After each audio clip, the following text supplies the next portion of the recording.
News watch میں ناظرین ایک بار پھر آپ کو خوش آمدید کہتے ہیں۔ کامل علی آغا PMLQ کے سینئر رہنما ہمارے ساتھ ٹیلی فون لائن پہ موجود ہیں۔ بہت شکریہ کامل صاحب۔ اب رانا ثناء اللہ صاحب کہتے ہیں کہ پنجاب کا امن تباہ کرنے میں آپ کے لوگوں کا ہاتھ ہے۔ دیکھیں، پنجاب کے اندر ان کو سب سے بڑی تکلیف تو یہی ہے نا کہ آج ان کی بدعمالیوں کی وجہ سے، نااہلیوں کی وجہ سے لوگ مطالبہ کرنے لگ گئے ہیں کہ پنجاب میں بھی فوجی آپریشن کیا جائے۔ یہ لا اینڈ آرڈر کی سچویشن ہوئی ہے پنجاب کے اندر۔ اب یہ مورد الزام ٹھہرا رہے ہیں ہمیں، اور ہم جنہوں نے ہمیشہ شرافت کی زبان استعمال کی ہے اور وفامت کی سیاست کی ہے، اور الحمدللہ ہم رواداری کے قائل ہیں۔ ہم ہر ایک کے ساتھ، ہمارے ساتھ یہ پچھلے آپ دیکھ لیں 3 ماہ کے اندر انہوں نے 2 مرتبہ ہمارے ساتھ ملاقات کی، نون لیگ والوں نے، اسحاق ڈار صاحب نے قومی معاملات میں بات چیت کی۔ ہم نے ان کے ساتھ بھی مفاہمت کا کردار ادا کیا، رواداری کا ثبوت دیا، اور ہم نے ان کا ساتھ دیا، اور ایک قومی مسئلہ حل ہو گیا۔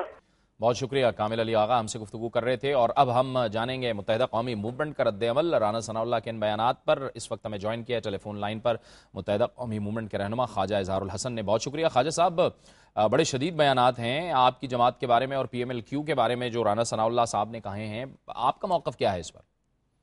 بہت اچھی ترجمانی کی ان کے بیانات کی اور ان کی شخصیت کی، جس طرح کی وہ خود ایک بھیانک شخصیت ہیں، اسی طریقے سے انہوں نے MQM کے خلاف ایک الزام تراشی کا جانتے بوجھتے ایک سلسلہ شروع کیا ہے۔ رانا ثناء اللہ جہادی تنظیموں کے منشی کا رول ادا کر رہے ہیں پنجاب میں، اور پنجاب میں جو انتہا پسندی، دہشت گردی جو آج تک کنٹرول نہ ہو سکی، اس کی بنیادی وجہ رانا ثناء اللہ اور ان کے گھر سے ان کی لاجسٹک سپورٹ ہے۔ رانا ثناء اللہ جب بھی MQM اور رانا ثناء اللہ جیسے تمام وہ چائنا لیڈر قسم کے لوگ جو آمریت کی کوکھ سے جنہوں نے جنم لیا، اور ایسی تنظیمیں جنہوں نے جنم لینے کے بعد رانا ثناء اللہ جیسے لے پالک بچوں کو گود لیا، یہ پنجاب میں فلور کراسنگ کے بانی اور بانی لوٹے کی حیثیت رکھتے ہیں۔ MQM کے اوپر الزام تراشی کا مقصد صرف یہ ہے کہ انہیں خوف ہے کہ MQM دوبارہ اب لاہور میں ایک عظیم الشان جلسہ کرنے جا رہی ہے، جس میں نہ صرف MQM ان وڈیروں، جاگیرداروں اور یہ جو بھٹا مافیا جیسے جو لیڈر ہیں، ان کو للکارنے وہاں لاہور میں ایک عظیم الشان جلسے کے ذریعے غریب متوسط غریب طبقے کی ایک جمع غفیر کی صورت میں، لاکھوں افراد کی صورت میں ان کو مخاطب کرنے کی تیاری کر چکی ہے۔ تو ان کو اس قسم کے تمام، جب بھی MQM پنجاب میں جانے کا ارادہ رکھتی ہے تو اس قسم کے لیڈر اس قسم کی الزام تراشیاں کر کے پاکستان کی عوام کے سامنے مفروضات بیان کرنا شروع کر دیتے ہیں۔ جہاں تک کراچی کے اوپر ان کی الزام تراشی یا کراچی سے ان کی محبت کا عالم یہ ہے کہ ماضی میں بھی انہوں نے کراچی کی سب سے مقبول جماعت متحدہ قومی موومنٹ کے خلاف ریاستی آپریشن شروع کیا، جس کا نتیجہ یہ نکلا کہ پورے سندھ میں ان کا ایک UC ناظم نہیں ہے، اور نہ ہی وہ کسی منتخب ایسی الیکٹوریل باڈی کا حصہ ہیں جو سندھ کے مفادات کا کہیں تحفظ کرتی ہو۔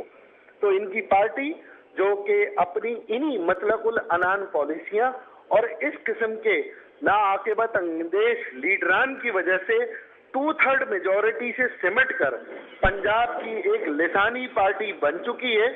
میں آپ کے چینل کے توسط سے ان کی پارٹی کی جو بھی قیادت ہے اس سے مخاطب ہوں، اور ان سے یہ گزارش کرتا ہوں کہ ان کے جو غیر ذمہ دارانہ بیانات ہیں وہ ان کی اپنی پارٹی کی قومی سطح کی بچی کچی سوچ کو نقصان پہنچا رہے ہیں۔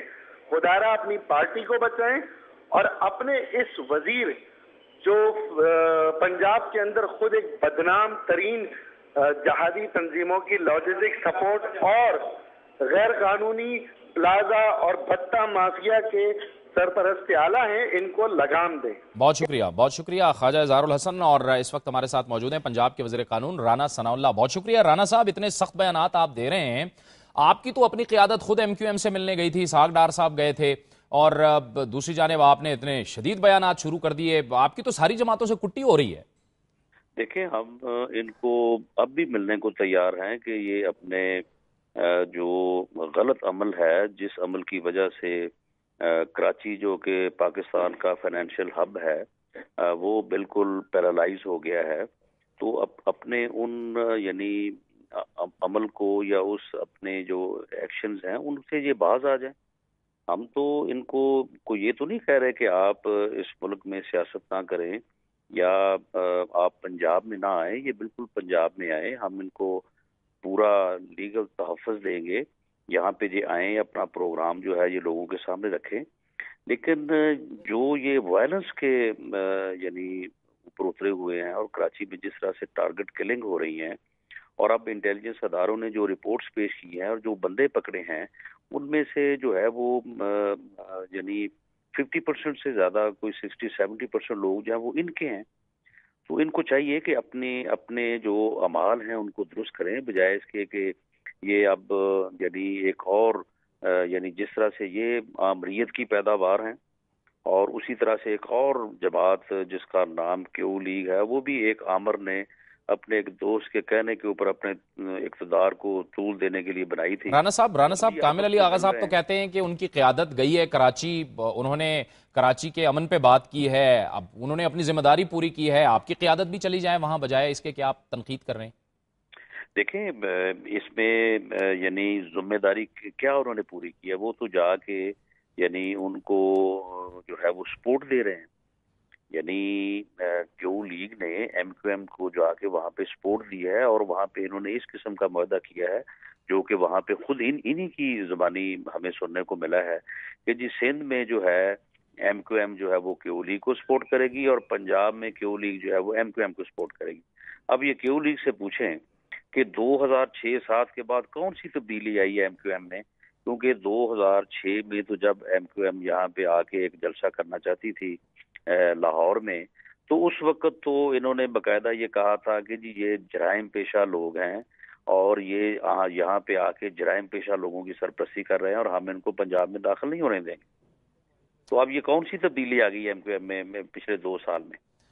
ابھی سوال یہ پیدا ہوتا ہے رانا صاحب, اس کا مختصر جواب کہ سیاسی مفاہمت کیسے پیدا ہو. ظاہر ہے کہ آپ بھی سیاسی مفاہمت کی بات کرتے ہیں, دیگر جماعتیں بھی سیاسی مفاہمت کی بات کرتی ہیں, لیکن پھر اس طرح کے جب بیانات آتے ہیں.